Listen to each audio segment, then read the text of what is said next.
اعوذ باللہ من الشیطان الرجیم بسم اللہ الرحمن الرحیم۔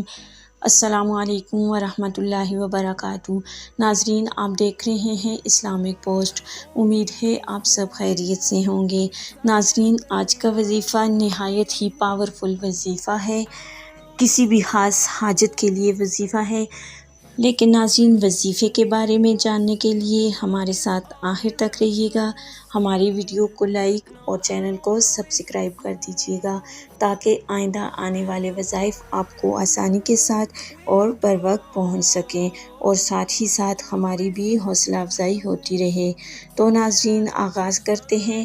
آج کا وظیفہ نہایت ہی پاورفل وظیفہ ہے اور نہایت ہی آسان وظیفہ ہے۔ ناظرین، آپ کو کوئی خاص حاجت ہو یا کوئی مشکل درپیش ہو اور کوئی ایسا کام ہو جو بظاہر حل ہوتا ہوا نہ نظر آتا ہو، تو ناظرین اس کے لیے بہت ہی مجرب اور بااثر وظیفہ ہے۔ جن لوگوں نے اس وظیفے کو کیا اور اس سے بہت زیادہ فائدہ حاصل کیا، تو ناظرین وظیفہ نہایت ہی آسان ہے۔ تو چلتے ہیں وظیفے کی طرف۔ وظیفہ کچھ اس طرح ہے کہ 2 رکعت نفل نماز ادا کریں، اور کسی بھی دن 2 رکعت نفل نماز ادا کریں، اور اس کے بعد 11 مرتبہ درود شریف یعنی درود ابراہیمی پڑھیں، یا کوئی سا درود جو آپ کو آسان لگے وہ پڑھیں، 11 مرتبہ پڑھیں، اور اس کے بعد 7 مرتبہ سورہ یاسین پڑھیں۔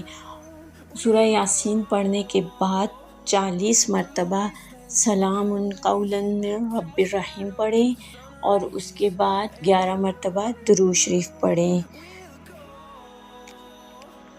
اور اپنے مقصد کے لیے اللہ تعالیٰ سے دعا کریں۔ دعا نہایت یقین اور اعتقاد کے ساتھ کریں، تو انشاءاللہ تعالیٰ آپ کی جو بھی مراد ہوگی وہ ضرور پوری ہوگی۔ ناظرین، یہ وظیفہ 1 ہفتہ کرنا ہے، یعنی اگر آپ ہفتے کے دن سے شروع کرتے ہیں تو اگلے ہفتے تک روزانہ یہ وظیفہ کسی بھی وقت کریں۔ یہ 7 دن کا آسان وظیفہ ہے۔ اس وظیفے کے کرنے کے بعد انشاءاللہ تعالیٰ آپ کی بڑی سے بڑی مشکل آسان ہو جائے گی، اور آپ کی کوئی بھی حاجت ہوگی وہ انشاءاللہ تعالیٰ ضرور پوری ہوگی۔ لیکن ناظرین، اگر یہ وظیفہ جمعے کے دن سے شروع کیا جائے تو زیادہ بہتر ہے۔ تو ناظرین، یہ تھا آج کا وظیفہ۔ امید ہے وظیفہ آپ کو اچھا لگا ہوگا۔ تو ناظرین، ایسے ہی وظائف کے لیے ہمارے ساتھ جڑے رہیے۔ ہماری ویڈیو کو لائک کریں اور چینل کو سبسکرائب کریں تاکہ ناظرین آئندہ کے لیے ہماری حوصلہ افزائی ہوتی رہے اور ہم آپ کو بر وقت ویڈیو پہنچاتے رہیں۔